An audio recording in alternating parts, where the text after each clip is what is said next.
សិនជាក្នុងជីវិតរបស់អ្នកទាំងអស់គ្នាមិនអាចទៅដល់កន្លែងដែលខ្លួនឯងចង់ទៅមិនអាចបានអ្វីដែលខ្លួនឯងចង់បាន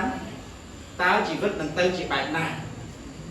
ខ្ញុំចង់បានផ្ទះធំមួយល្អខ្ញុំចង់បានគ្រួសារមួយមានសុភមង្គលខ្ញុំចង់បានមុខរបរមួយដែលមាននិរន្តរភាពសម្រាប់លើកកម្ពស់ជីវភាពរបស់ខ្ញុំចុះបើអ្នកទាំងអស់គ្នាមិនមានសមត្ថភាពគ្រប់គ្រាន់ក្នុងការបាននៅអ្វីដែលខ្លួនឯងចង់បានតើអ្នកទាំងអស់គ្នានឹងមានអារម្មណ៍បែបណាអាចអ្នកខ្លះរៀនថ្នាក់ទី12នៅសល់តែ 2-3 ខែទៀតនឹងចប់ភូមិសិក្សា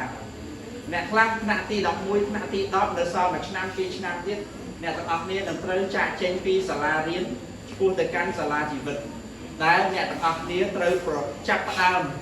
ជាមួយនឹងជីវិតថ្មីមួយទៀតគឺជីវិតការងារអ្នកខ្លះអាចបន្តការសិក្សានៅសាកលវិទ្យាល័យអ្នកទាំងអស់គ្នាមានការទទួលខុសត្រូវខ្ពស់ក្នុងការសិក្សារៀនសូត្រអ្នកទាំងអស់គ្នាត្រូវស្ដាប់គ្រូបង្រៀនអ្នកទាំងអស់គ្នាត្រូវស្ដាប់បង្គាប់ឪពុកម្ដាយអ្នកទាំងអស់គ្នាត្រូវធ្វើកិច្ចការងារផ្ទះដែលសាលាដាក់ឲ្យហើយអ្នកទាំងអស់គ្នាត្រូវបញ្ចប់វាទៅតាមពេលវេលាកំណត់របស់គ្រូបង្រៀនអ្នកទាំងអស់គ្នាត្រូវទទួលខុសត្រូវថាពេលណា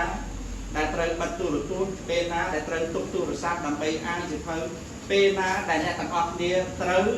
ខិតខំប្រឹងប្រែងសម្រាប់ការសិក្សារៀនសូត្ររបស់អ្នកទាំងអស់គ្នាដើម្បីឲ្យទទួលបានបន្ទុកដែលល្អជាងនឹងដែលខ្លួនចង់បាន